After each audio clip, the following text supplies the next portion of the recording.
మీరు నేను ఇక్కడ ఒక యూట్యూబ్ నడుపుతున్నాం, మనం ఒక 5-6గురికి ఉద్యోగం ఉపాధి నడుస్తుంది. అట్లాగే ఇట్లాంటి ఒక 10 మంది ఉన్నారనుకుందాం, మనకి ఈ చుట్టుపక్కల ఏరియాలోనే ఒక 20-30 మంది ఉన్నారు. ప్రతి ఒక్కరికి ఒక ఆఫీస్ కావాలి కదా, డబ్బులు ఖర్చు పెడుతున్నాం కదా.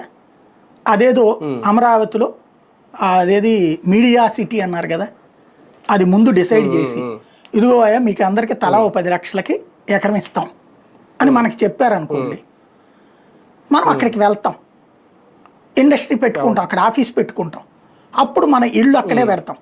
అప్పుడు మనకి అక్కడ ఒక యాక్టివిటీ, మనం తినటానికో కొంటానికో ఉండటానికో తిరగడానికో ఆ ఏరియా యాక్టివిటీ నడుస్తుంది.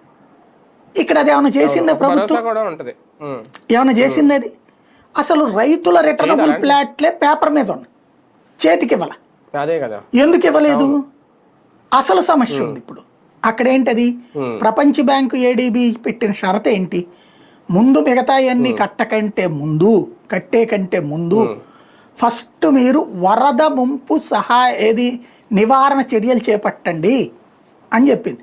వీళ్ళు వరద ముంపుకి సంబంధించి ఒక బ్లూ ప్రింట్ ఇచ్చారు వాళ్ళకి. ఏమని? కొండవీటి వాగు, పాలవాగు నుంచి వచ్చేటటువంటి వాటర్ ఏ కృష్ణానది నుంచినో ఏ కాలువ నుంచినో వస్తుంటే ఇటు నుంచి ఇటుకని డైవర్ట్ చేసుకోవచ్చు.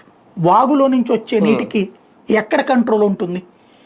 ఎప్పుడు పొంగుతుందో తెలియదు, ఎప్పుడు మునుగుద్దో తెలియదు. ప్రత్యక్షంగా మొన్న